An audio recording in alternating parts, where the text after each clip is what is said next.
शोषित महिला, युवा, उनके जीवन को सशक्तिकरण के लिए, उनके जीवन में बदलाव के लिए देश में जो कुछ भी गतिविधि हुई है उसका एक संक्षिप्त खाका देश के सामने प्रस्तुत किया और उसमें आशा भी है, विश्वास भी है, संकल्प भी है, समर्पण भी है। अनेक माननीय सदस्यों ने विस्तार से चर्चा की है। माननीय खड़गे जी ने कुछ देश के लिए, कुछ दल के लिए, कुछ खुद के लिए काफी कुछ बातें बताई थी। आनंद शर्मा जी ने भी, उनको जरा समय की तकलीफ रही, लेकिन फिर भी उन्होंने कोशिश की और उन्होंने ये कहा कि देश की उपलब्धियों को स्वीकारा जाए।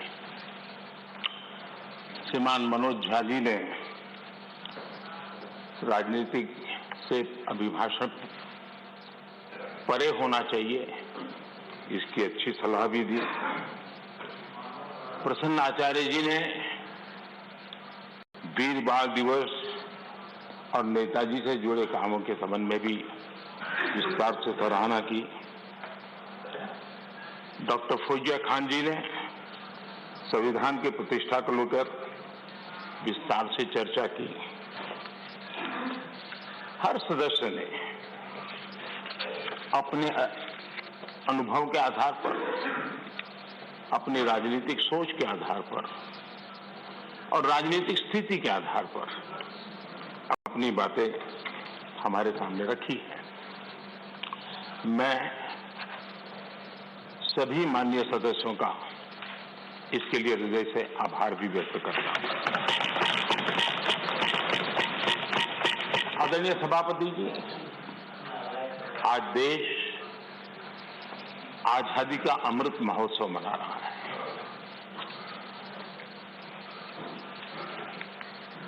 पचहत्तर साल का आजादी के कालखंड में देश को दिशा देने का, देश को गति देने का अनेक स्तर पर प्रयास हुए हैं और उन सबका लेखा जोखा लेकर के जो अच्छा है उसे आगे बढ़ाना, जो कमियां हैं उसको करेक्ट करना और जहां नए इनिशिएटिव लेने की आवश्यकता है वो नए इनिशिएटिव लेना। और देश जब आजादी के 100 साल मनाएगा तब हमें देश को कहां ले जाना है, कैसे ले जाना है, किन किन योजनाओं के सहारे हम ले जा सकते हैं, इसके लिए ये बहुत ही महत्वपूर्ण समय है। और हम सभी राजनीतिक नेताओं ने, राजनीतिक क्षेत्र के कार्यकर्ताओं ने अपना ध्यान पर भी और देश का ध्यान भी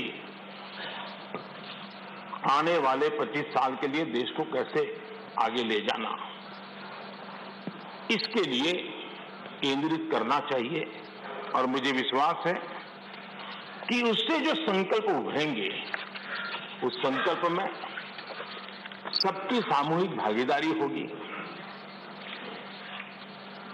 सबका ओनरशिप होगी और उसके कारण जो 75 साल की गति थी उससे अनेक गुना गति के साथ हम देश को बहुत कुछ दे सकते हैं। आदरणीय सभापति जी, कोरोना एक वैश्विक महामारी और पिछले 100 साल में मानव जात ने इतना बड़ा संकट नहीं देखा है। और संकट की तीव्रता देखिए, मां बीमार है एक कमरे में, लेकिन बेटा उस कमरे में प्रवेश न कर पाए। पूरे मानव जात के लिए ये कितना बड़ा संकट था। और अभी भी ये संकट बहुरूपिया है, नए नए रंग रूप लेकर के कभी न कभी कुछ न कुछ आफतें लेकर के आता है। और पूरा देश और पूरी दुनिया, पूरी मानव जात उससे जूझ रही है। हर कोई रास्ते खोज रहे हैं। आज 130 करोड़ के भारत के लिए दुनिया में जब प्रारंभिक कोरोना का प्रारंभ हुआ, चर्चा यही थी भारत का क्या होगा और भारत के कारण दुनिया की कितनी बर्बादी होगी, इसी दिशा में चर्चा हो रही है। लेकिन ये 130 करोड़ देशवासियों की संकल्प शक्ति, उनका सामर्थ्य और उन्होंने जो भी जीवन में उपलब्ध था उसके बीच में डिसिप्लिन का पालन करने का प्रयास किया कि आज विश्व में भारत के प्रयासों की सराहना हो रही है। और इसका गौरव ये किसी राजनीतिक दल का कार्यक्रम नहीं था, ये अचीवमेंट देश का है, 130 करोड़ देशवासियों का है। अच्छा होता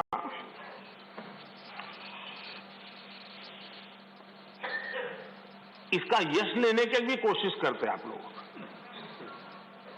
तो आपके खाते में कुछ जमा होता, लेकिन अब ये भी सिखाना पड़े। खैर, वैक्सीनेशन के संबंध में अभी प्रश्नकाल में हमारे आदरणीय मंत्री जी ने विस्तार से बात तो बताई है कि जिस प्रकार से भारत वैक्सीनेशन बनाने में, इनोवेशन में, रिसर्च में और उसके इम्प्लीमेंटेशन में आज भी दुनिया में वैक्सीन के खिलाफ बहुत बड़े आंदोलन चल रहे हैं। लेकिन वैक्सीन से मेरा लाभ हो या न लाभ हो, लेकिन कम से कम वैक्सीन लगाऊंगा तो मेरे कारण किसी और का नुकसान नहीं होगा।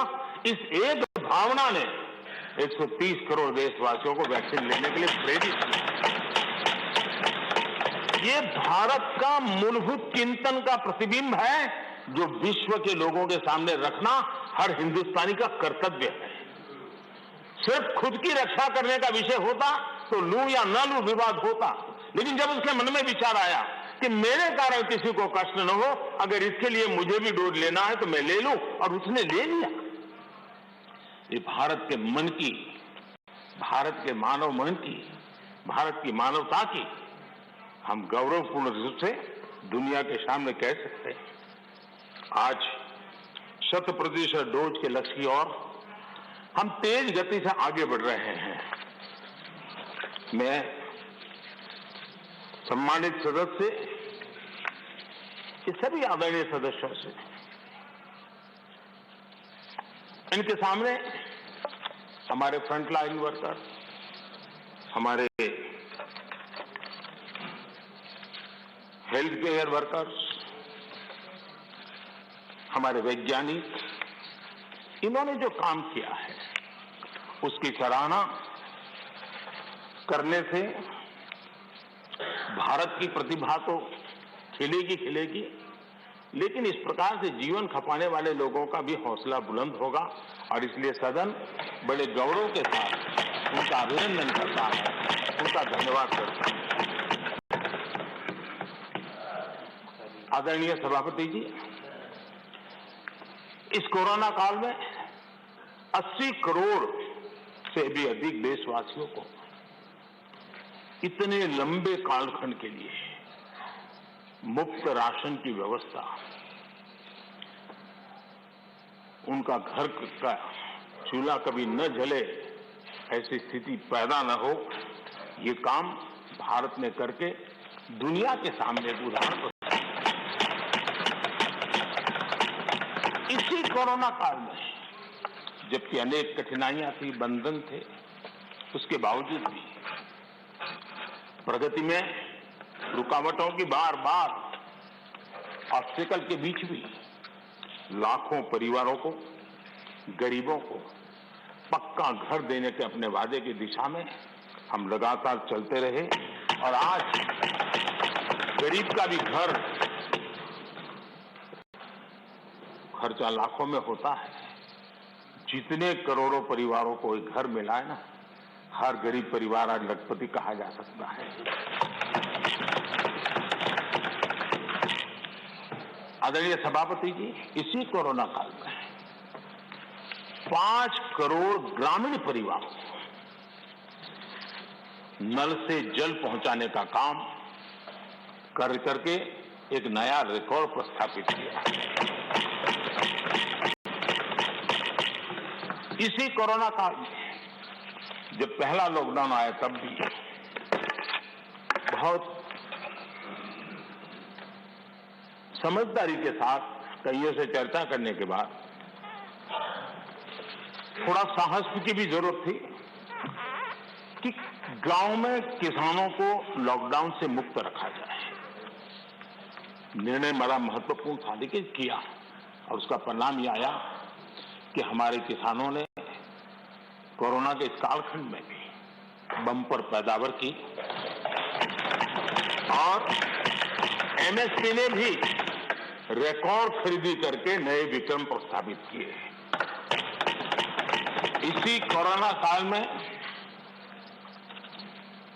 इंफ्रास्ट्रक्चर से जुड़े हुए कई प्रोजेक्ट्स पूरे किए गए, क्योंकि हम जानते हैं कैसे संकट के काल में इंफ्रास्ट्रक्चर का जो इन्वेस्टमेंट होता है वो रोजगार के अवसरों को सुनिश्चित करता है और इसलिए हमने उस पर भी बल दिया ताकि रोजगार भी मिलता रहे और सारे प्रोजेक्ट्स हम पूरे भी कर पाए। कठिनाइयां थी लेकिन उसको कर पाए। इसी कोरोना काल में चाहे जम्मू कश्मीर हो चाहे नॉर्थ ईस्ट हो, हर कालखंड में विस्तार से इसका विकास की यात्रा को आगे बढ़ाया गया और उसको हमने चलाया है।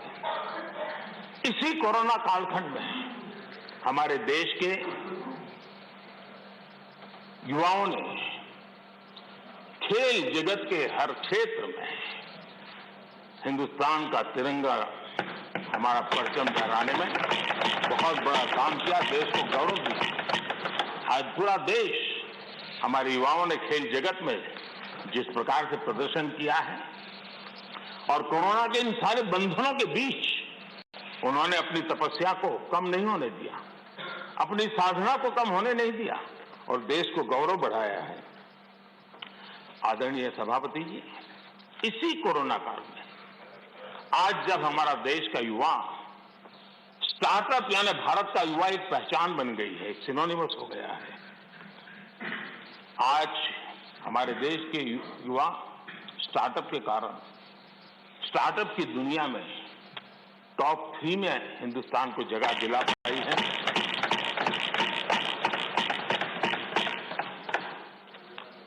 आदरणीय सभापति जी, इसी कोरोना काल में चाहे COP26 का मामला हो, चाहे G20 समूह का क्षेत्र हो या चाहे समाज जीवन के अंदर अनेक अनेक विषयों में काम करना हो, चाहे दुनिया के 150 देशों को दवाई पहुंचाने की बात हो, भारत ने एक लीडरशिप रोल लिया है। आज भारत की इस लीडरशिप की दुनिया में चर्चा है, उसकी स्वीकृति है। आदरणीय सभापति जी, जब संकट का काल होता है, चुनौतियां अपार होती हो, विश्व की हर शक्ति अपने ही बचाव में लगी होती है, कोई किसी की मदद नहीं कर पाता है, ऐसे कालखंड में उस संकटों से बाहर निकालना आज मुझे अटल बिहारी वाजपेयी जी की कविता के शब्द हम सबके लिए प्रेरणा दे सकते हैं। अटल जी ने लिखा था, व्याप्त हुआ बर्बर अंधियारा, व्याप्त हुआ बर्बर अंधियारा, किंतु चीरकर तम की छाती, किंतु चीरकर तम की छाती, चमका हिंदुस्तान हमारा। किंतु चीरकर तम की छाती, चमका हिंदुस्तान हमारा। शत शत आघातों को सहकर, शत शत आघातों को सहकर, जीवित हिंदुस्तान हमारा, जीवित हिंदुस्तान हमारा। जग के मस्तर पर रोली सा, जग के मस्तर पर रोली सा, शोभित हिंदुस्तान हमारा, शोभित हिंदुस्तान हमारा। अटल जी के शब्द आज के कालखंड में भारत के सामर्थ्य का परिचय कराते हैं। आदरणीय सभापति जी, इस कोरोना काल में सभी क्षेत्रों को रुकावटों के बीच भी आगे बढ़ने के लिए भरपूर प्रयास किए गए, लेकिन इसमें कुछ क्षेत्र थे जिस पर थोड़ा विशेष बल भी दिया गया, क्योंकि वो व्यापक जनहित में आवश्यक था, युवा पीढ़ी के लिए आवश्यक था। कोरोना काल में जिन विशेष क्षेत्रों पर फोकस किया उसमें से मैं दो की चर्चा जरूर करना चाहूंगा। एक एमएसएमई सेक्टर, सबसे ज्यादा रोजगार देने वाला एक क्षेत्र है। हमने शिक्षित किया,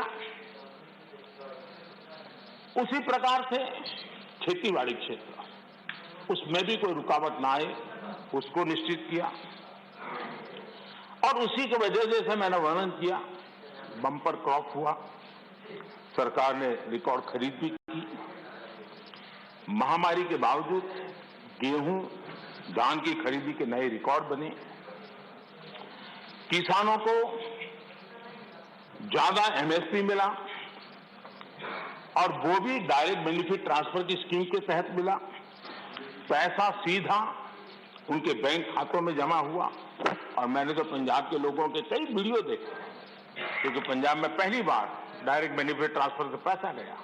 उन्होंने कहा था मेरा खेत तो उतना ही साइज है, हमारी मेहनत उतनी ही है, लेकिन खाते में इतना रुपया एक साथ आता है, ये पहली बार जिंदगी में।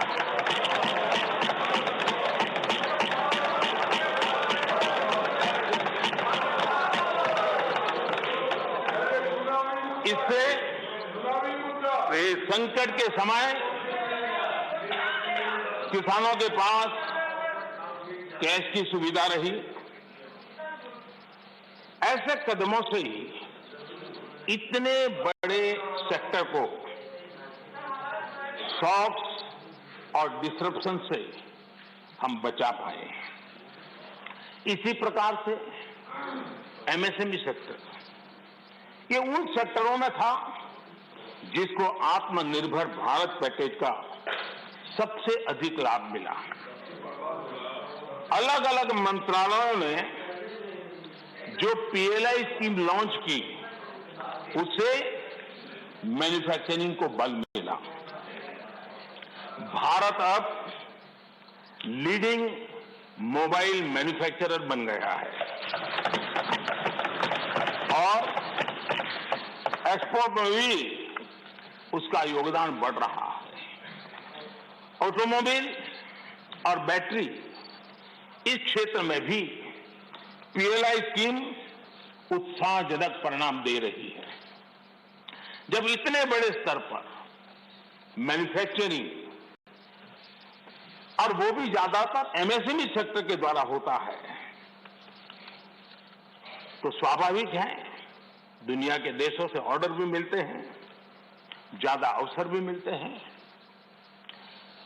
और सत्य ये है कि इंजीनियरिंग गुड्स जो बड़ी मात्रा में एमएसएमई बनाते हैं, इस समय जो एक्सपोर्ट का आंकड़ा बड़ा बना है, उसमें ये इंजीनियरिंग गुड का भी बहुत बड़ा योगदान है।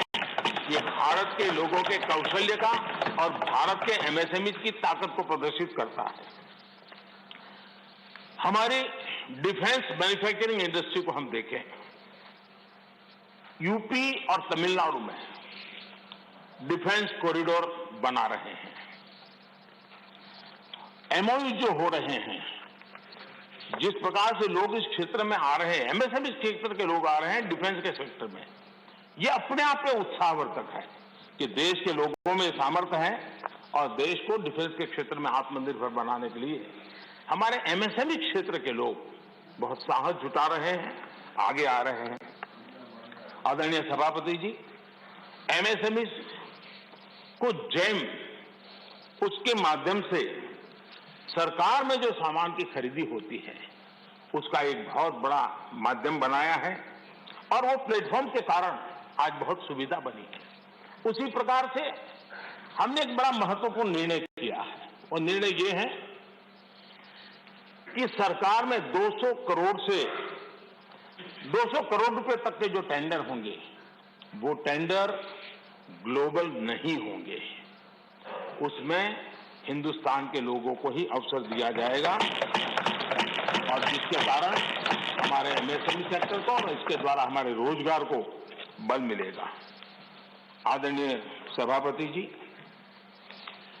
इस सदन में आदरणीय सदस्यों ने रोजगार के संबंध में भी कुछ महत्वपूर्ण बातें उठाई हैं, कुछ लोगों ने सुझाव भी दिए हैं।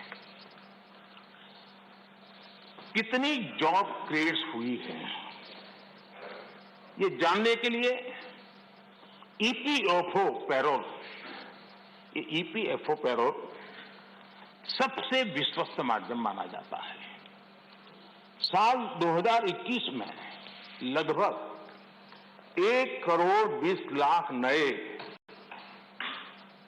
ईपीएफओ के पैरोल पे जुड़े और ये हम न भूलें, ये सारे फॉर्मल जॉब से, मैं इनफॉर्मल की बात नहीं कर रहा, फॉर्मल जॉब से, और इनमें भी 60-65 लाख 18 से 25 साल की आयु के हैं। इसका मतलब ये हुआ कि उम्र पहली जॉब की है, यानी पहली बार जॉब मार्केट में उनकी एंट्री हुई है। आदरणीय सभापति जी, रिपोर्ट बताती है कि कोरोना के पहले की तुलना में कोविड रिस्ट्रिक्शन खुलने के बाद हायरिंग दोगुनी बढ़ गई है। नेस्कॉम की रिपोर्ट में भी यही ट्रेंड की चर्चा है। इसके अनुसार 2017 के बाद डायरेक्ट इनडायरेक्ट करीब, नेस्कॉम का कहना है, 27 लाख जॉब आईटी सेक्टर में, और ये सिर्फ स्किल की दृष्टि नहीं, उससे ऊपर के लेवल के लोग होते हैं जिनको रोजगार प्राप्त हुआ है। मैन्युफैक्चरिंग बढ़ने से वजह से भारत के ग्लोबल एक्सपोर्ट में वृद्धि हुई है और उसका लाभ रोजगार के क्षेत्र में सीधा सीधा होता है। आदरणीय सभापति जी, साल 2021 में, यानी सिर्फ एक साल में भारत में जितने यूनिकॉर्न्स बने हैं वो पहले के वर्षों में बने कुल यूनिकॉर्न से भी ज्यादा है। और ये सब रोजगार की गिनती में अगर नहीं आता है तो फिर तो रोजगार से ज्यादा राजनीति की चर्चा ही मानी जाती है। आदरणीय सभापति जी, कई माननीय सदस्यों ने महंगाई की भी चर्चा की है। 100 साल में आई इस भयंकर वैश्विक कोरोना की महामारी पूरी दुनिया को प्रभावित किया है। अगर महंगाई की बात करें तो अमेरिका में 40 साल में सबसे अधिक महंगाई का ये दौर अमेरिका झेल रहा है। ब्रिटेन 30 साल में सबसे अधिक महंगाई के मार से आज परेशान है। दुनिया के 19 देशों में जहां यूरो करेंसी है वहां महंगाई का दर हिस्टोरिकली हाईएस्ट है, उच्चतम।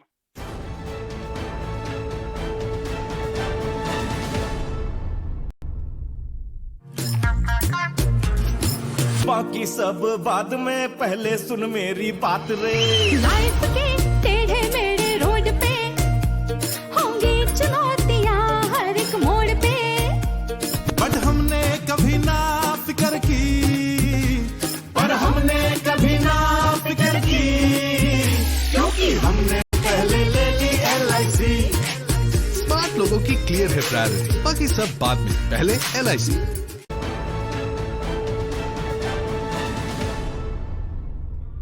यूपीए के समय महंगाई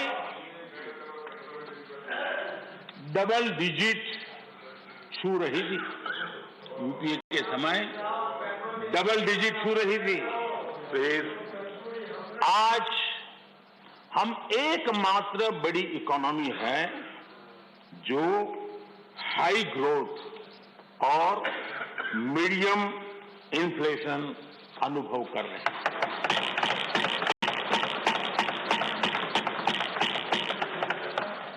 बाकी दुनिया की इकोनॉमी को देखें तो वहां की अर्थव्यवस्थाओं में या तो ग्रोथ स्लो हुई है या फिर महंगाई दशकों के रिकॉर्ड तोड़ रही है।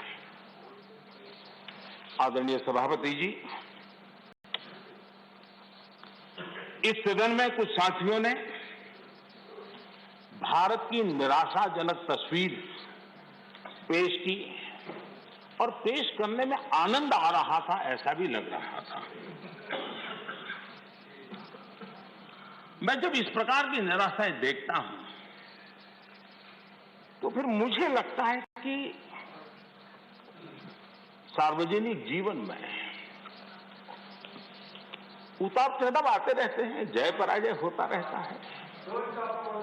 उससे छाई हुई व्यक्तिगत जीवन की निराशा कम से कम देश पर नहीं थोपनी चाहिए।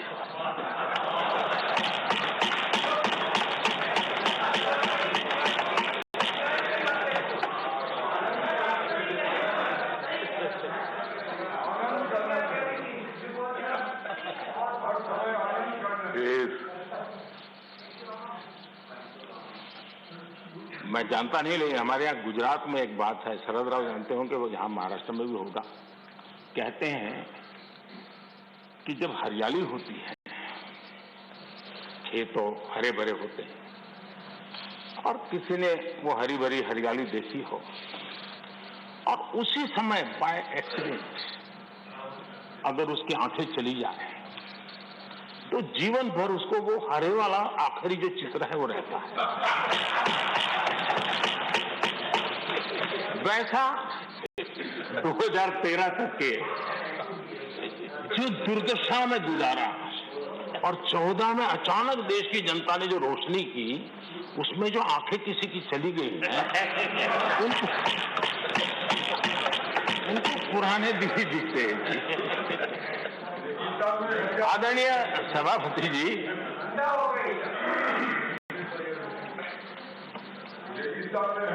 हमारे यहाँ शास्त्रों में कहा गया है, महाजनों येन गतः स पंथाः, अर्थात महाजन लोग, बड़े लोग जिस पथ पर जाते हैं वही मार्ग अनुकरणीय होता है। मैं आदरणीय सभापति जी इस सदन में एक बात करना चाहता हूं। यहां कोई भी हो, किसी दिशा में बैठा हो, उधर हो, यहां हो, कोई भी हो, लेकिन जनप्रतिनिधि अपने आप में छोटा हो बड़ा हो क्षेत्र का लीडर होता है, नेतृत्व करता है। जो भी उसका कमांड एरिया होगा वहां के लोग उसको देखते हैं, उसकी बातों को फॉलो करते हैं। और ऐसा सोचना ठीक नहीं है कि हम सत्ता में है तो लीडर और वहां बैठ गए तो अरे रे क्या हो गया, ऐसा नहीं होता। कहीं पर भी आप है, अगर जनप्रतिनिधि हैं, आप सच्चे अर्थ में लीडर है। और लीडर अगर इस प्रकार से सोचेगा ऐसी निराशा से भरा हुआ लीडर होगा तो क्या होगा भाई? क्या यहां बैठे तभी देश की चिंता करनी और वहां बैठे तो देश के अपने क्षेत्र के लोगों की नहीं करनी, ऐसा होता है क्या? किसी से नहीं सीखते तो शरद राव से सीखो। मैंने देखा है शरद राव इस उम्र में भी अनेक बीमारियों के बीच भी क्षेत्र के लोगों को प्रेरणा देते रहते हैं। हमें निराश होने की जरूरत नहीं भाई। और क्योंकि आप अगर निराश होते हैं तो आपका जो क्षेत्र भले अब धीरे कम हो गया होगा, लेकिन जो भी होगा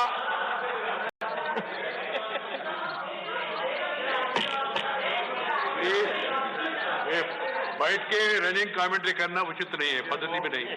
हम सबका दायित्व है। सुनिए क्या है, बाद में जब आपको मौका मिला आपने बोला।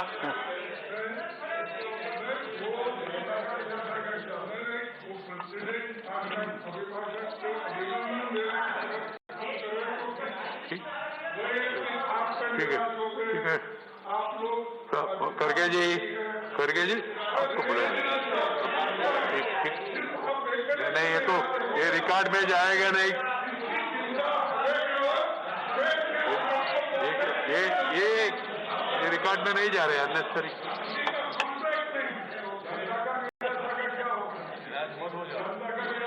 प्लीज। खड़गे जी, आप भी अजय रंजन जी जैसी गलती करते हैं।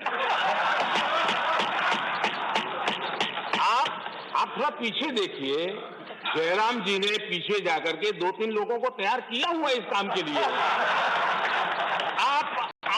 आप इस प्रतिष्ठा से रहिए, पीछे है रखा है व्यवस्था। जयराम जी खास जाकर के बाहर जाकर के सूचना लेकर के आए, समझा रहे थे। अभी थोड़ी देर में शुरू होने वाला है।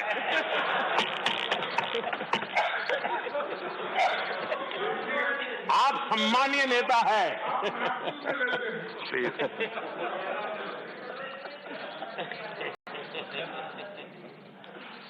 आदरणीय सभापति जी, सत्ता किसी की भी हो, सत्ता में कोई भी हो, लेकिन देश के सामर्थ्य को कम नहीं आंकना चाहिए। हमने देश के सामर्थ्य का पूरे विश्व के सामने खुले मन से गौरवगान करना चाहिए, देश के लिए बहुत आवश्यक होता है। आदरणीय सभापति जी, सदन में हमारे एक साथी ने कहा vaccination is not a big deal. Vaccination is not a big deal. मैं ये देखकर हैरान हूं, कुछ लोगों को भारत की इतनी बड़ी उपलब्धि नहीं लग रही है।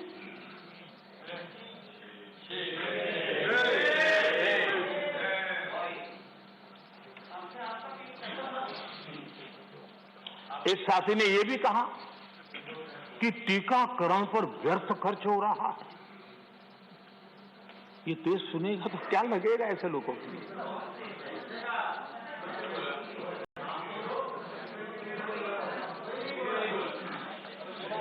आदरणीय सभापति जी, कोरोना जब से मानव जात पर संकट में पैदा कर रहा है, सरकार ने देश और दुनिया में उपलब्ध हर संसाधन जुटाने के लिए भरपूर कोशिश की है।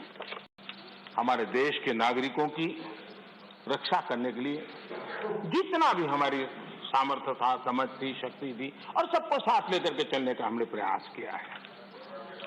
और जब तक महामारी रहेगी तब तक सरकार गरीब से गरीब परिवार का जीवन बचाने के लिए जितना खर्च करना पड़ेगा रक्षा करने के लिए प्रतिबद्ध है।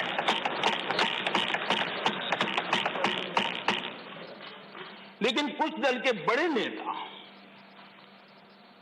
बीते 2 सालों में उन्होंने जो अपरिपक्वता दिखाई है, उससे देश को भी बहुत निराशा हुई है। हमने देखा है कि कैसे राजनीतिक स्वार्थ में खेल खेले गए हैं। भारतीय वैक्सीन के खिलाफ मुहिम चलाई गई। थोड़ा सोचिए, जो पहले आपने कहा था आज जो हो रहा है इसको थोड़ा दोनों साथ मिलाकर देखिए, हो सकता है सुधार की संभावना हो तो कुछ काम आ जाएगा। आदरणीय सभापति जी, देश की जनता जागरूक है और मैं देश की जनता का अभिनंदन करता हूं कि उनके हर छोटे मोटे नेताओं ने ऐसी गलती की तो भी उसने इस संकट के समय ऐसी बातों को कान पर लिया नहीं और वैक्सीन के लिए कतार में खड़े रहकर के अगर ये ना हुआ होता तो बहुत बड़ा खतरा हो जाता। लेकिन अच्छा हुआ, देश की जनता कुछ नेताओं से भी आगे निकल गई, ये देश के लिए अच्छा है। आदरणीय सभापति जी, इस पूरा कोरोना कालखंड एक प्रकार से फेडरल स्ट्रक्चर का उत्तम उदाहरण मैं कह सकता हूं। 23 बार शायद किसी एक प्रधानमंत्री को एक कार्यकाल में मुख्यमंत्रियों की इतनी मीटिंग करने का अवसर नहीं आया होगा। मुख्यमंत्रियों के साथ 23 मीटिंगें की गई और विस्तार से चर्चाएं की और मुख्यमंत्रियों के सुझाव और भारत सरकार के पास जो जानकारियां थी उसमें मिलजुल करके, क्योंकि सदन में राज्यों से जुड़े हुए वरिष्ठ नेता यहां बैठे हैं और इसलिए मैं ये कहना चाहूंगा, ये अपने आप में बहुत बड़ी घटना है। 23 मीटिंगें करना इस कालखंड में और विस्तार से चर्चा करके रणनीति बनाना और सबको ऑन बोर्ड लेकर के चलना, और चाहे केंद्र सरकार हो, राज्य सरकार हो या स्थानीय स्वराज की संस्था की इकाइयां हो, सबने मिलकर के प्रयास किया है। हम किसी की योगदान को कम नहीं आंकते, हम तो इसको देश की ताकत मानते हैं। लेकिन आदरणीय सभापति जी, कभी आत्मचिंतन करने की जरूरत है कुछ लोगों को। जब कोरोना की ऑल पार्टी मीटिंग बुलाई गई, सरकार की तरफ से विस्तार से प्रेजेंटेशन देना था और एक तरफ से कोशिश की गई कि कुछ दल न जाए, उनको समझाने की कोशिश हुई और खुद भी नहीं आए, ऑल पार्टी मीटिंग का बहिष्कार किया। और मैं शरद राव जी का फिर से आभार व्यक्त करना चाहूंगा। शरद राव जी ने कहा, देखिए भाई, ये कोई यूपीए का निर्णय नहीं है, मैं जिसको कह सकता हूं मैं कहूंगा। और शरद राव जी आए, बाकी टीएमसी सहित सभी दल के लोग आए और उन्होंने अपने बहुमूल्य सुझाव भी दिए। ये संकट देश पर था, मानव जात पर था, उसमें भी आपने बहिष्कार किया। ये पता नहीं आपके एडवाइस कौन है जी, कौन कहां से आप सलाह लेके आते हैं, आपका भी नुकसान कर रहे हैं जी। देश रुका नहीं, देश चल पड़ा, आप अटक गए और हर एक को आश्चर्य हुआ। सब लोग, आप दूसरे दिन का अखबार देख लीजिए, क्या आपकी आलोचना हुई है, क्यों ऐसा किया, इतना बड़ा काम। लेकिन आदरणीय सभापति जी, हमने होलिस्टिक हेल्थ केयर पर फोकस किया। आधुनिक चिकित्सा परंपरा, भारतीय चिकित्सा पद्धति, दोनों को आयुष मंत्रालय ने भी इस समय बहुत काम किया। सदन में कभी कभी ऐसे मंत्रालयों की चर्चा भी नहीं होती है, लेकिन ये देखना होगा, आज विश्व में हमारे आंध्र तेलंगाना के लोग बताएंगे, हमारी हल्दी का एक्सपोर्ट जो बढ़ रहा है, वो इस कोरोना ने लोगों को भारत की उपचार पद्धति पर आकर्षित किया, ऐसा कहना। दुनिया के लोगों, आज कोरोना कालखंड में भारत ने अपने फार्मा उद्योग को भी सशक्त किया है। पिछले 7 साल में हमारा जो आयुष का उत्पादन है, उसका एक्सपोर्ट बहुत बड़ा है और नए नए डेस्टिनेशन में पहुंच रहा है। इसका मतलब कि भारत की जो ट्रेडिशनल मेडिसिन है, उसने विश्व में अपनी एक पहचान बनाना शुरू किया है। मैं चाहता हूं कि हम सब लोग जहां जहां हमारा परिचय हो, इस बात को बल दें, क्योंकि इस क्षेत्र हमारा दबा हुआ है। अगर हम थोड़ा उसको और ऐसे समय है कि स्वीकृति बन जाएगी, तो हो सकता है कि भारत की जो ट्रेडिशनल मेडिसिन की परंपरा है, ताकत है, वो दुनिया में पहुंचेगी और काम होगा। आदरणीय सभापति जी, आयुष्मान भारत के तहत 80,000 से अधिक हेल्थ एंड वेलनेस सेंटर आज कार्यरत है और हर प्रकार की आधुनिक से आधुनिक सेवाओं करने के लिए उनको सजाया जा रहा है। ये सेंटर गांव और घर के पास ही फ्री टेस्ट समेत बेहतर प्राइमरी हेल्थ केयर सुविधा दे रहे हैं। ये सेक्टर कैंसर, डायबिटीज और दूसरी गंभीर बीमारियों को शुरुआत में ही डिटेक्ट करने के में मदद कर रहे हैं। 80,000 सेंटर बने हैं और इसको हम और बढ़ाने की दिशा में तेज गति से काम कर रहे हैं। यानी बहुत महत्वपूर्ण बीमारियों में भी, गंभीर बीमारियों में भी उनको स्थानीय स्तर पर मदद मिलने की संभावना है। आदरणीय सभापति जी, वैसे पुरानी परंपरा ये थी कि बजट के पहले कुछ टैक्स लगा दो ताकि बजट में चर्चा न हो, बजट में दिखे नहीं और उस दिन शेयर मार्केट गिर न जाए। हमने ऐसा नहीं किया, हमने उल्टा किया। हमने बजट के पहले 64,000 करोड़ रुपए पीएम आत्मनिर्भर स्वस्थ भारत योजना के तहत क्रिटिकल हेल्थ इंफ्रास्ट्रक्चर के निर्माण के लिए राज्यों के अंदर बांटे। अगर ये चीज हम बजट में रखते तो और बहुत बड़ा बजट शानदार दिखता। शानदार तो है ही है और शानदार दिखता, लेकिन हम उस मोह के में रखने के बजाय कोरोना के समय इसकी तत्काल व्यवस्था करने के लिए हमने पहले इसको किया और 64,000 करोड़ रुपए हमने इस काम के लिए दिए। आदरणीय सभापति जी, इस बार खड़गे जी बड़ा विशेष बोल रहे थे और कह रहे हैं कि मुझे तो कह रहे हैं कि मैं उस पर बोलूं, इधर उधर ना बोलूं, लेकिन वो क्या बोले हैं उसको भी एक बार चेक कर लिया जाए। सदन में कहा गया कि कांग्रेस ने भारत की बुनियाद डाली और भाजपा वालों ने सिर्फ झंडा गाड़ दिया।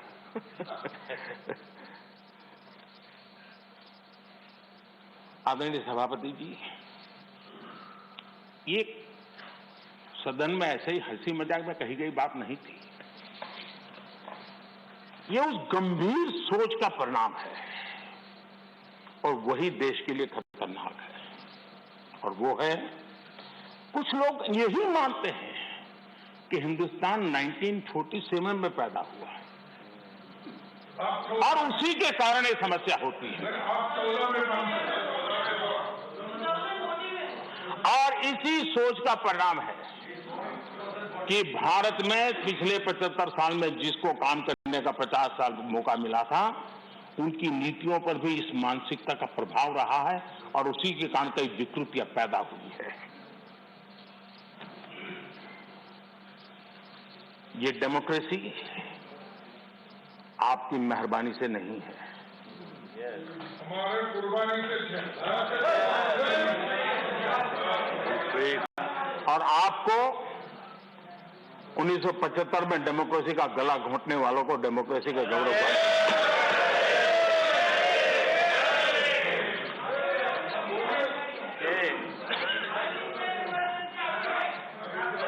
आदरणीय सभापति जी, ये 47 में पैदा हुए हैं ना, ऐसी जो सोच वाले लोग हैं, उन्होंने एक बात दुनिया के सामने गाजे बाजे के साथ कहनी चाहिए थी, वो कहने से कतरा गए। हमें गर्व के साथ कहना चाहिए था कि भारत, मदर इंडिया, ये मदर ऑफ डेमोक्रेसी है।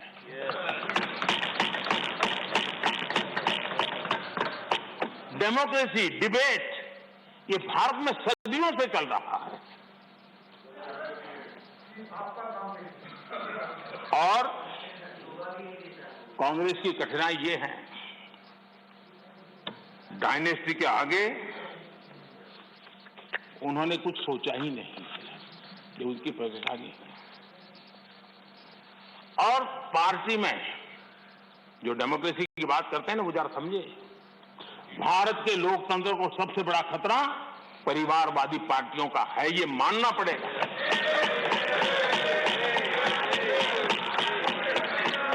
और पार्टी में भी जब कोई परिवार सर्वोपरि होता है, तब सबसे पहली कैजुअलिटी, जब पार्टी में भी कोई एक परिवार सर्वोपरि हो जाता है, तो सबसे पहली कैजुअलिटी टैलेंट की होती है।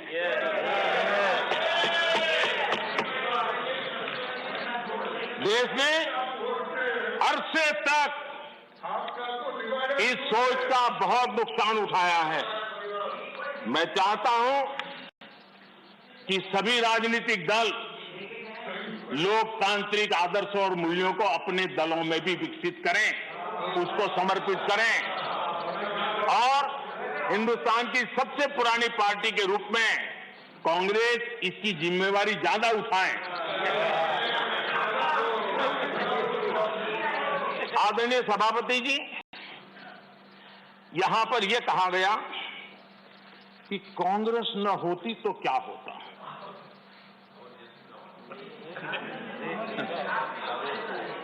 India is Indira, Indira is India, यही सोच का परिणाम है। आदरणीय सभापति जी, मैं जरा बताना चाहता हूं, ये कहा गया है, मैं सोच रहा हूं कि कांग्रेस ना होती तो क्या होता, क्योंकि महात्मा गांधी की इच्छा थी। क्योंकि महात्मा गांधी को मालूम था कि इनके रहने से क्या क्या होने वाला है, और इन्होंने कहा था पहले से इसको खत्म करो, इसको बिखेर दो। महात्मा गांधी ने कहा था, लेकिन अगर ना होती महात्मा गांधी की इच्छा के अनुसार, अगर हुआ होता, अगर महात्मा गांधी की इच्छा के अनुसार कांग्रेस न होती तो क्या होता? लोकतंत्र परिवारवाद से मुक्त होता। भारत विदेशी चश्मे के बजाय स्वदेशी संकल्पों के रास्ते पर चलता।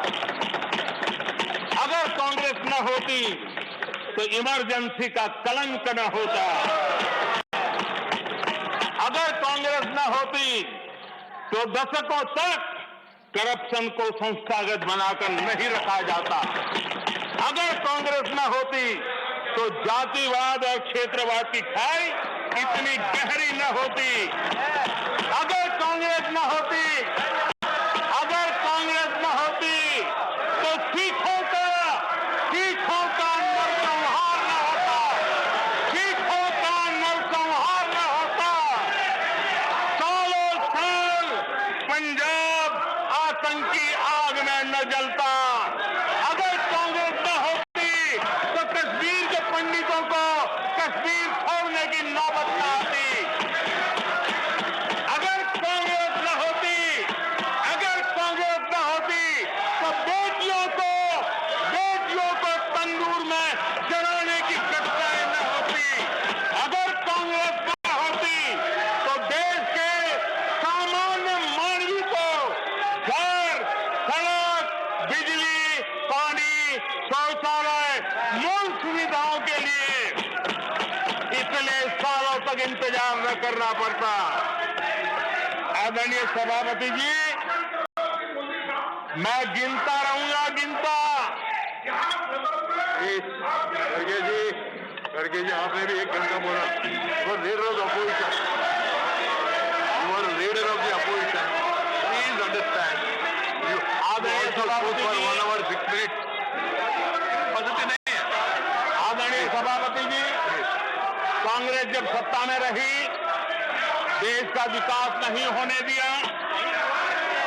अब विपक्ष में है तो देश के विकास में बाधा डाल रही है। अब कांग्रेस को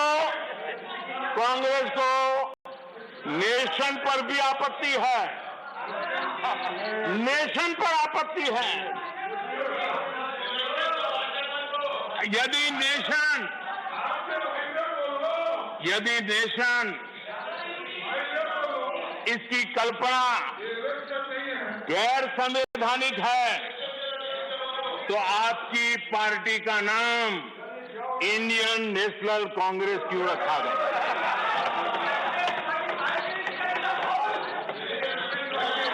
अब आपकी नई सोच आई है तो इंडियन नेशनल कांग्रेस नाम बदल दीजिए और आप फेडरेशन ऑफ कांग्रेस कर दीजिए। अपने पूर्वजों की गलती जरा सुधार दीजिए। आदरणीय सभापति जी, आदरणीय सभापति जी, Nothing will go on record without my permission. आदरणीय सभापति जी, Without my permission, nothing will go on record. Any comment? Federalism को लेकर भी कांग्रेस, टीएमसी और लेफ्ट सहित अनेक साथियों ने यहाँ बड़ी बड़ी बातें की। जरूरी भी है क्योंकि ये राज्यों के वरिष्ठ नेताओं का ये सदन है, लेकिन सभी साथियों को आदरणीय सभापति जी,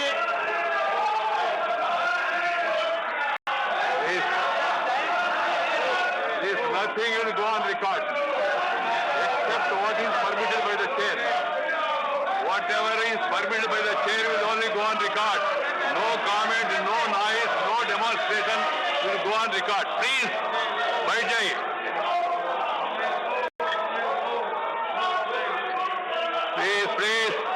Please. The Prime Minister is intervening. I have permitted it. It will only go on record. Ramdas ji, आप चिंता मत करिए. आप चिंता मत करिए. जो जाना है वो जाएगा. आप क्यों चिंता करते हैं?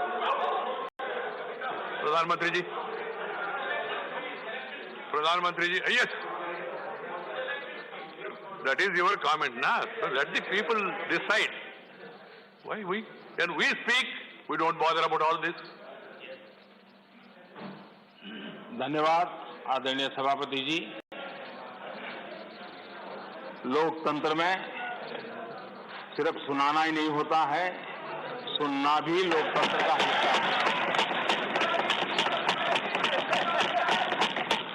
लेकिन सालों तक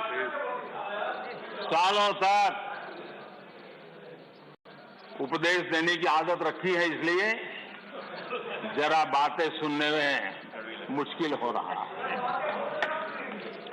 आदरणीय सभापति जी, फेडरलिज्म को लेकर कांग्रेस, टीएमसी और लेफ्ट सहित अनेक साथियों ने यहां कई विचारों को प्रस्तुत किया है और बहुत स्वाभाविक है, और इस सदन में इसकी चर्चा होना और स्वाभाविक है क्योंकि यहाँ राज्य के वरिष्ठ नेता, उनका मार्गदर्शन इस सदन में हमें मिलता रहता है। लेकिन जब ये बात करते हैं तब मैं आज सबसे आग्रह करूंगा कि हम फेडरलिज्म के संबंध में हमारे जो कुछ भी विचार हैं, कभी बाबा साहब आम्बेडकर को जरूर पढ़ें, बाबा साहब आम्बेडकर की बातों का स्मरण करें। बाबा साहब आम्बेडकर जी ने जो संविधान सभा में कहा था, उसी को मैं कोट कर रहा हूं। और बाबा साहब आम्बेडकर ने कहा था, ये फेडरेशन एक यूनियन है क्योंकि यह अटूट है।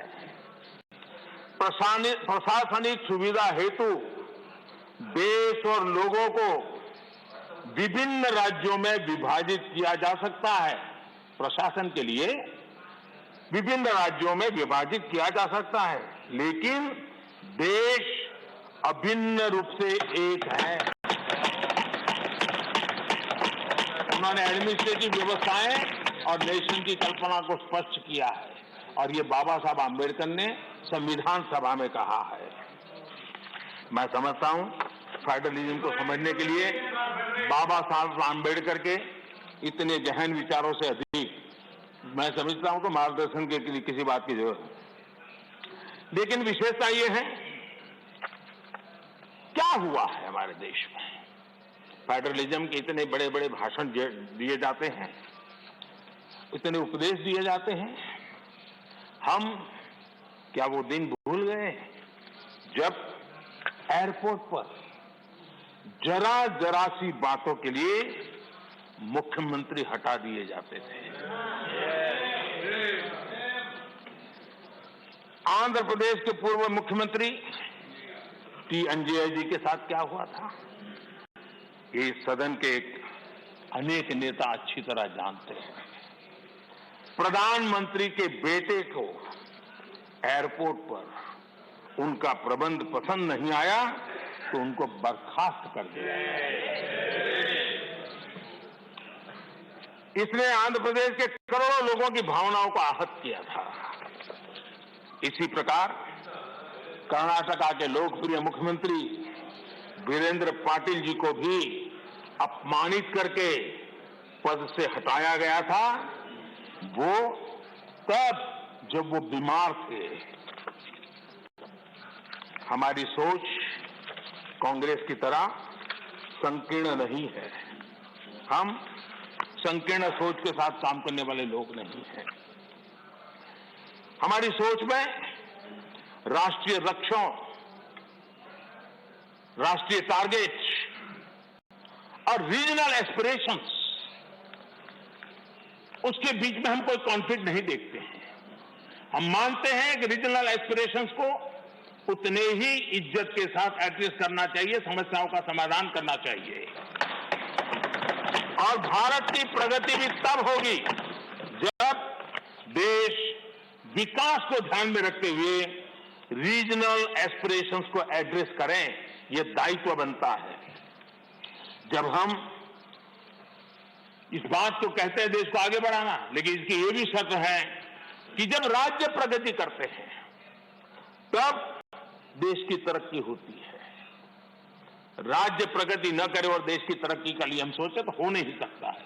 और इसलिए पहली शर्त है राज्य प्रगति करे तब देश की तरक्की होती है। और जब देश की तरक्की होती है, देश समृद्ध होता है, देश के अंदर समृद्धि आती है, तो समृद्धि राज्यों में पर्कोलेट होती है और इसके कारण देश समृद्ध बनता है। इस सोच के साथ हम चलते हैं।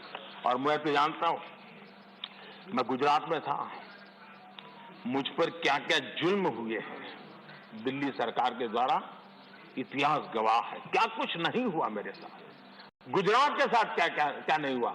लेकिन उस कालखंड में भी हर दिन, आप मेरे रिकॉर्ड देख लीजिए, मुख्यमंत्री के नाते मैं हमेशा एक ही बात कहता था कि गुजरात का मंत्र क्या है, देश के विकास के लिए गुजरात का विकास।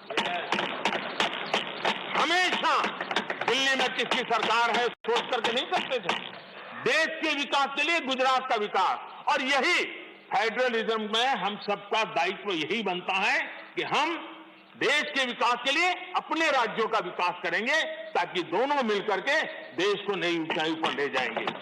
और यही तरीका सही तरीका है, उसी रास्ते पर चलना हमारे लिए जरूरी है। और ये बहुत दुखद है, जिनको दशकों तक सरकार चलाने का मौका मिला और उन्होंने राज्यों के साथ कैसे कैसे दमन किए थे। सब यहां बैठे हैं, भुक्तभोगी लोग बैठे हुए हैं, कैसे कैसे दमन किया था। करीब करीब 100 बार राष्ट्रपति शासन ला करके राज्य सरकार, चुनी हुई राज्य सरकारों को उखाड़ के फेंक दिया गया। आप किस मुंह से बातें कर रहे हो। और इसलिए लोकतंत्र का भी आपने सम्मान किया। और वो कौन प्रधानमंत्री है जिसने अपने कालखंड में 50 सरकारों को उखाड़ के फेंक दिया था, राज्य की 50 सरकारों को। आदरणीय सभापति जी,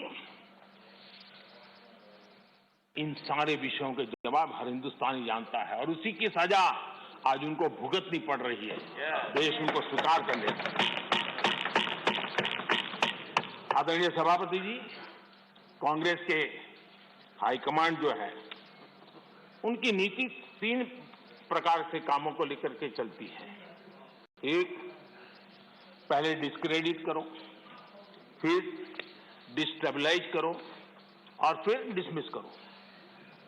इसी तरीके से अविश्वास पैदा करो, अस्थिर करो और फिर बर्खास्त करो। इन्हीं बातों को लेकर के चले हैं।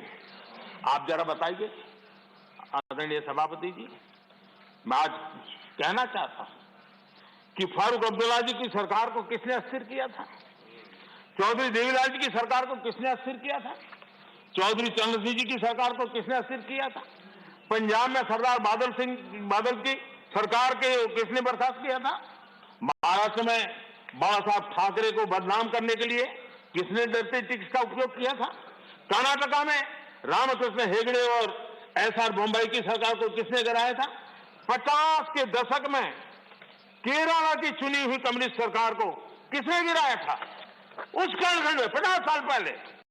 तमिलनाडु में इमरजेंसी के दौरान करुणानिधि जी की सरकार को किसने गिराया था? 1980 में एमजीआर की सरकार को किसने डिसमिस किया था?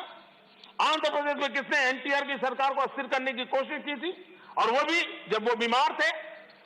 वो कौन सा दल है जिसने मुलायम सिंह जी यादव जी को सिर्फ इसलिए तंग किया था क्योंकि मुलायम सिंह जी केंद्र की बातों के साथ सहमत नहीं होते थे? कांग्रेस ने अपने नेताओं तक नहीं छोड़ा है। आंध्र प्रदेश में कांग्रेस सरकार अहम भूमिका निभाई। उसके साथ क्या किया? जिस केंद्र ने यहां सत्ता में बैठने के लिए उनको मौका दिया था, उनके साथ क्या किया? उन्होंने बहुत शर्मनाक तरीके से आंध्र प्रदेश का विभाजन किया।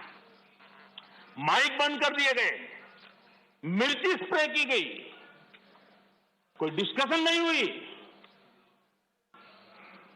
क्या यह तरीका ठीक था? क्या ये लोकतंत्र था? क्या अटल जी की सरकार ने भी 3 राज्य बनाए थे। राज्य बनाना हमने विरोध नहीं किया है, लेकिन तरीका क्या था? अटल जी ने 3 राज्य बनाए थे, छत्तीसगढ़, झारखंड, उत्तराखंड। लेकिन कोई तूफान नहीं आया, शांति से सारा निर्णय हुआ, सबने मिल बैठ करके निर्णय किया। आंध्र तेलंगाना के भी हो सकता था, हम तेलंगाना के विरोधी नहीं है, साथ मिलकर के किया जा सकता है। लेकिन आपका अहंकार, सत्ता का नशा, उसने देश के अंदर इस कटुता पैदा की। और आज भी तेलंगाना और आंध्र के बीच में वो कटुता के बीच तेलंगाना का भी नुकसान कर रहे हैं, आंध्र का भी नुकसान कर रहे हैं, और आपको कोई राजनीतिक फायदा नहीं हो रहा है। और हमें समझा रहे हैं आदरणीय सभापति जी, हम कोऑपरेटिव फेडरलिज्म के साथ साथ एक नए बदलाव की ओर चले और हमने कोऑपरेटिव कॉम्पिटिटिव फेडरलिज्म की बात कही है। हमारे राज्यों के बीच में विकास की स्पर्धा हो, तंदुरुस्त स्पर्धा हो, हम आगे बढ़ने की कोशिश करें। दल किसी का भी कोई राज्य क्यों ना करता हो, और उसको प्रोत्साहन देना हमारा काम है और हम दे रहे हैं। आदरणीय सभापति जी, मैं आज उदाहरण देना चाहता हूं। जीएसटी काउंसिल की रचना, जीएसटी काउंसिल की रचना अपने आप में भारत के सशक्त फेडरलिज्म के लिए एक उत्तम स्ट्रक्चर का नमूना है।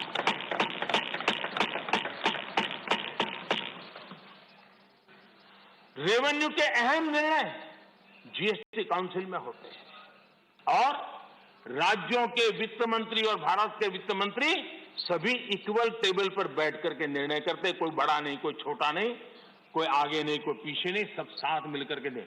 और देश को गर्व होना चाहिए, इस सदन को ज्यादा गर्व होना चाहिए कि जीएसटी के सारे निर्णय, सैकड़ों निर्णय हुए हैं, सबके सब सर्वानुमति से हुए।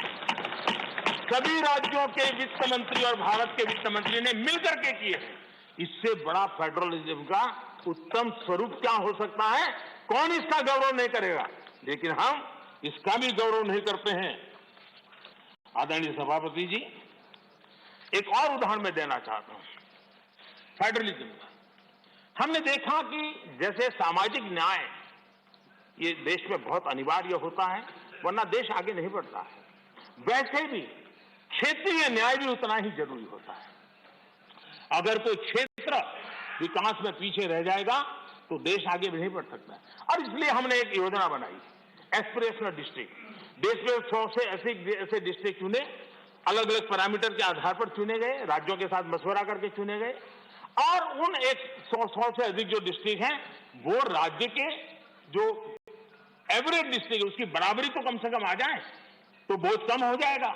और उस काम को हमने किया और आज मैं बड़े संतोष के साथ कहूंगा, बड़े गौरव के साथ कहूंगा, योजना का विचार भले भारत सरकार को आया, लेकिन एक राज्य को छोड़ करके सभी राज्यों ने इसको ओन किया। 100 से अधिक जिलों की स्थिति बदलने के लिए केंद्र सरकार, राज्य सरकार और जिला इकाई आज मिलकर के काम कर रहे हैं। और उसमें सभी दलों की सरकार वाले राज्य हैं, ऐसा नहीं है कि वो भारतीय जनता पार्टी के राज्य वाली सरकारें हैं। और सबने मिलकर के इतने उत्तम परिणाम दिए हैं कि बहुत कम समय में एस्पिरेशनल डिस्ट्रिक्ट कई पैरामीटर में अपने राज्य की एवरेज से भी कुछ आगे निकल गए हैं। और ये मैं समझता हूं कि उत्तम से उत्तम काम है। और मैं बताऊं, कुछ आकांक्षी जिले जो एस्पिरेशनल डिस्ट्रिक्ट हैं, उनके जनधन अकाउंट पहले की तुलना में 4 गुना ज्यादा जनधन अकाउंट खोलने का काम किया है।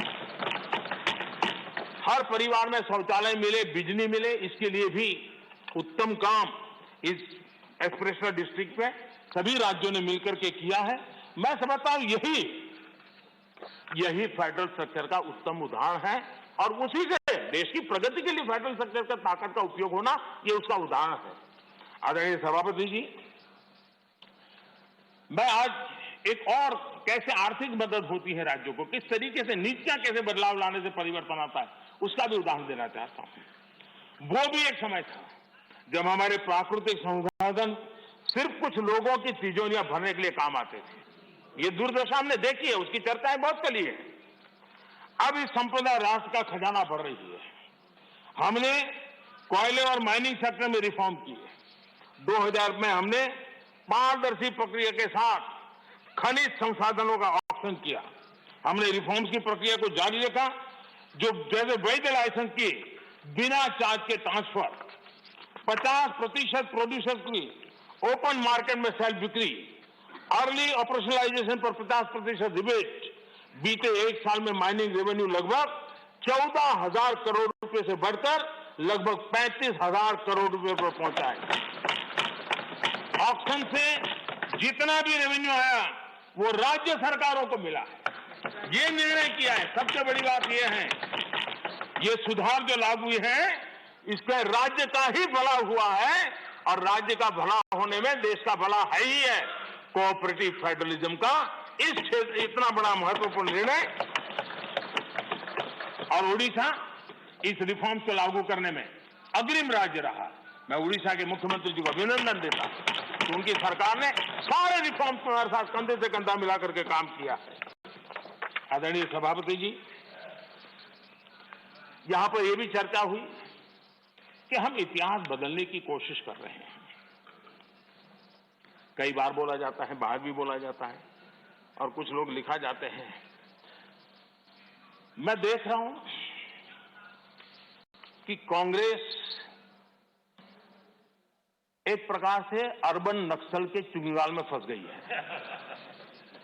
उनकी पूरी सोचने के तरीकों को अर्बन नक्सलों ने कब्जा कर लिया है और इसलिए उनकी सारी सोच गतिविधि डिस्ट्रक्टिव बन गई है और देश के लिए चिंता का विषय, बड़ी गंभीरता से सोचना पड़ेगा।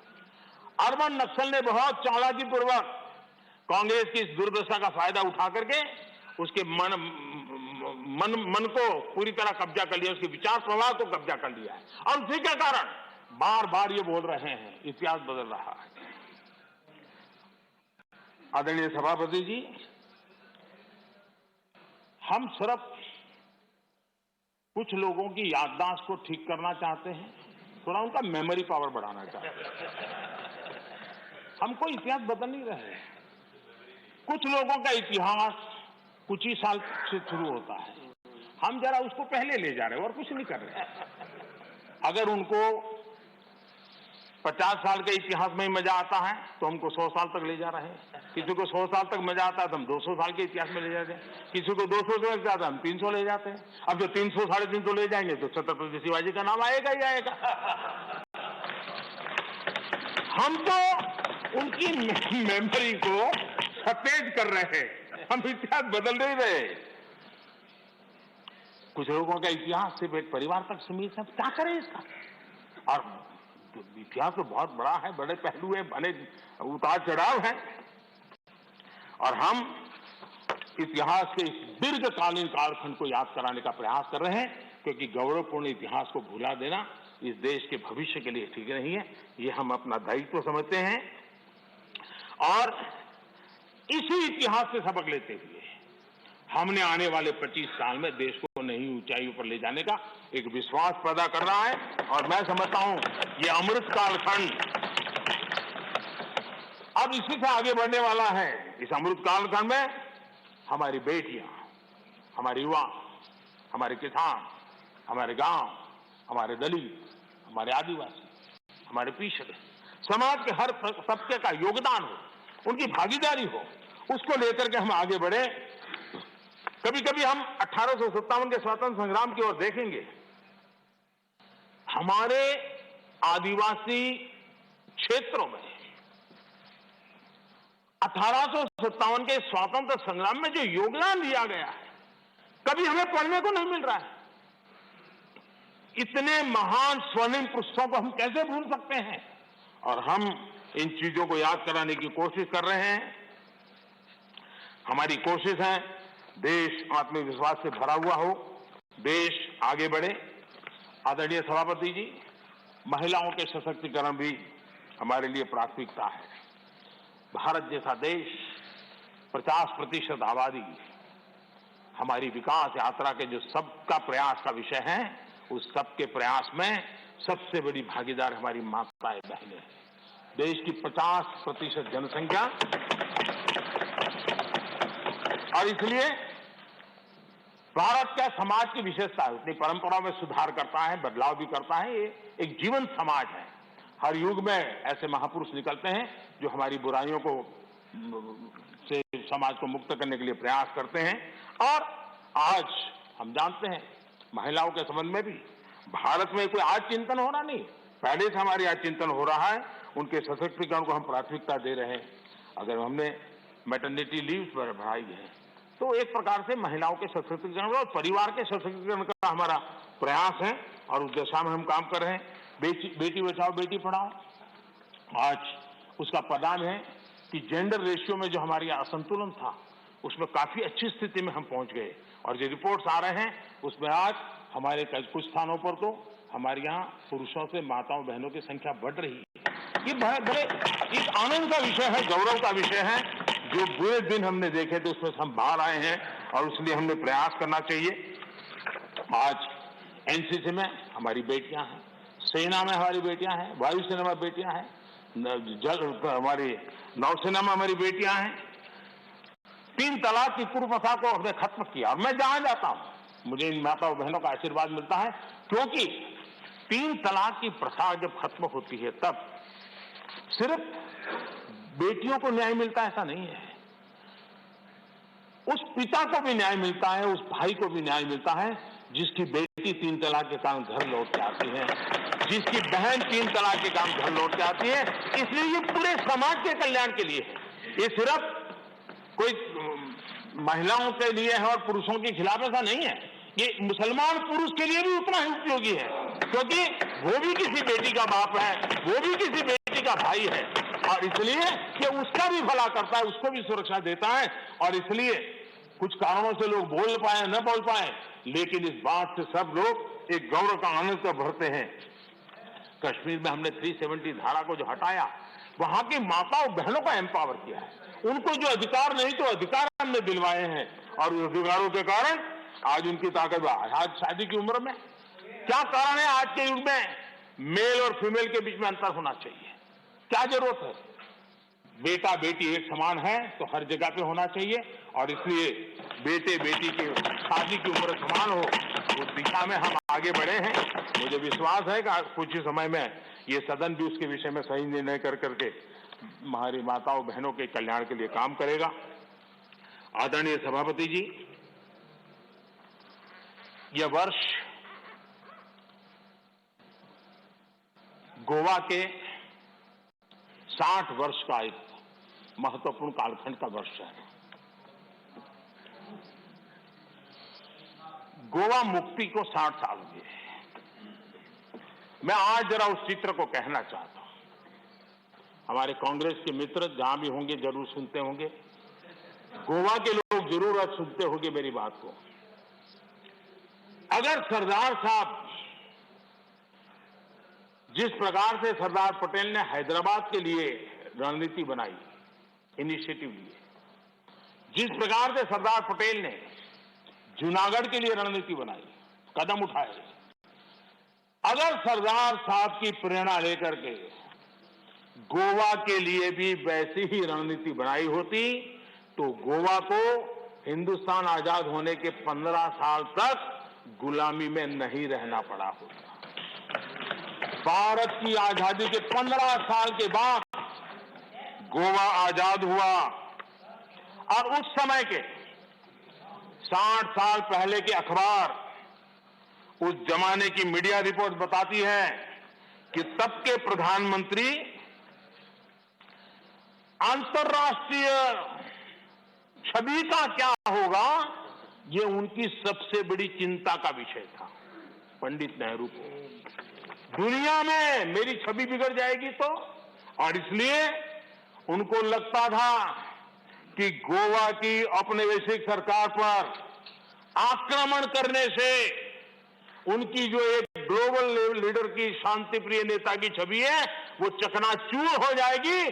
गोवा को जो होता है होने दो, गोवा को जो झेलना पड़े झेलने दो, मेरी छवि को कोई नुकसान ना हो। और इसलिए जब वहां सत्याग्रहियों पर गोलियां चल रही थी, विदेशी सल्तनत गोलियां चला रही थी, हिंदुस्तान का हिस्सा, हिंदुस्तान के ही मेरे भाई बहन उन पर गोलियां चल रही थी, और तब हमारे देश के प्रधानमंत्री ने कहा था कि मैं सेना नहीं दूंगा, मैं सेना नहीं भेजूंगा।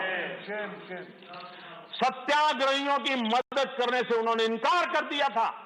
ये गोवा के साथ कांग्रेस ने किया हुआ जुल्म है, और गोवा को 15 साल ज्यादा गुलामी के जंजीरों में जकड़ के रखा गया, और गोवा के अनेक वीर पुत्रों को बलिदान देना पड़ा, लाठी गोलियों से जिंदगी को बसर करनी पड़ी। ये हाल पैदा किए थे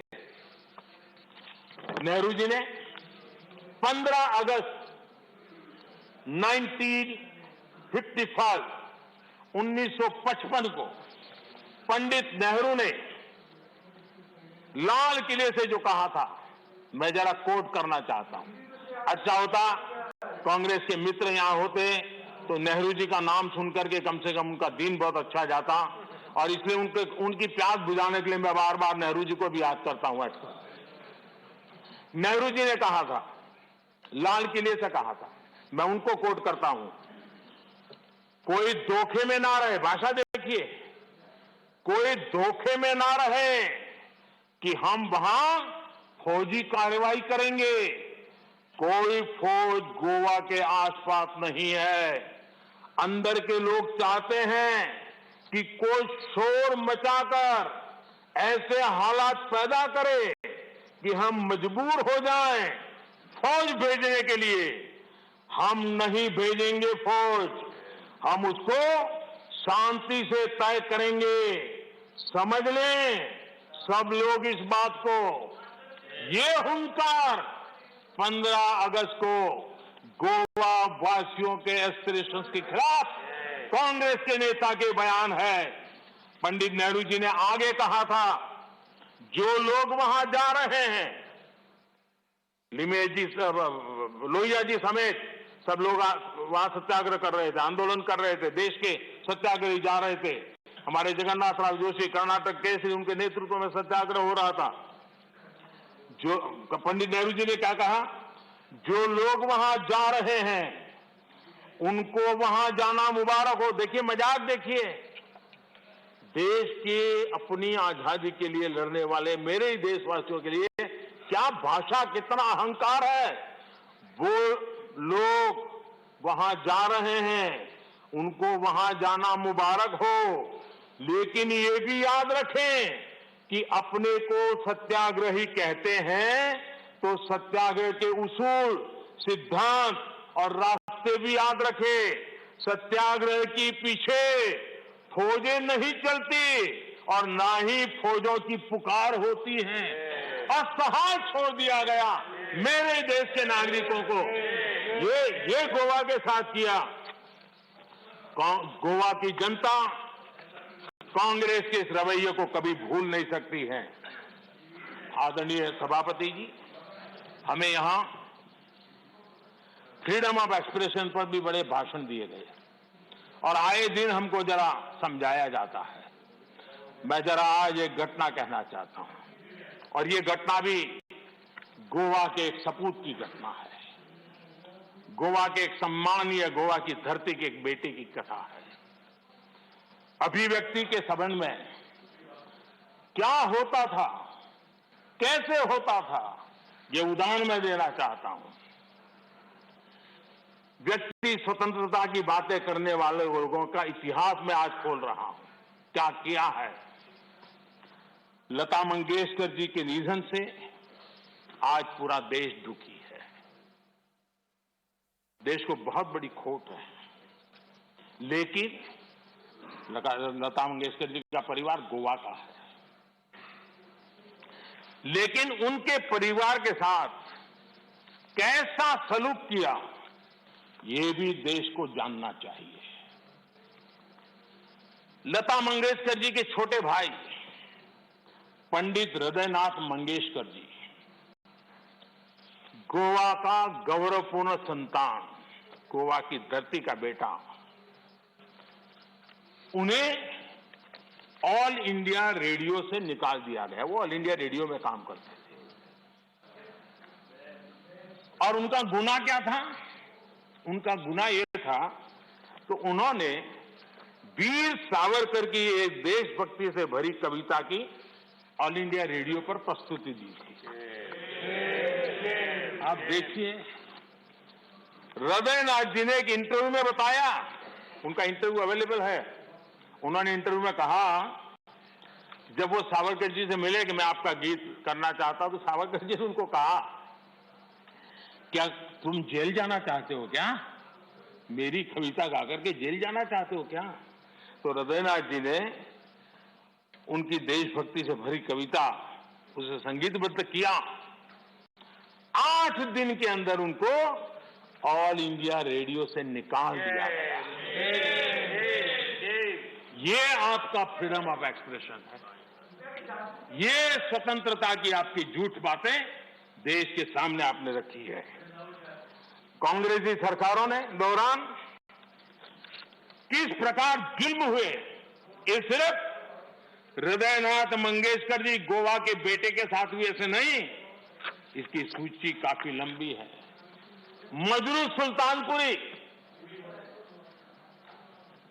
मजरू सुल्तानपुरी जी को पंडित नेहरू की आलोचना करने के लिए 1 साल जेल में बंद कर दिया गया। नेहरू जी के रवैये की आलोचना करने के लिए प्रोफेसर धर्मपाल जी को जेल में डाल दिया गया था। प्रसिद्ध संगीतकार किशोर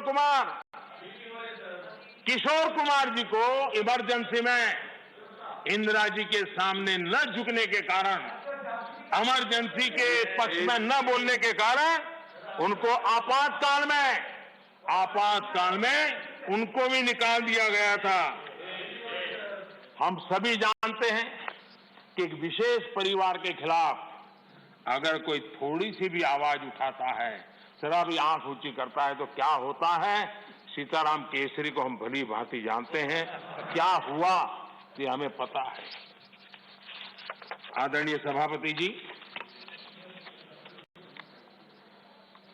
मेरी सदन के सदस्यों से, सभी से प्रार्थना है कि भारत के उज्जवल भविष्य पे भरोसा करें।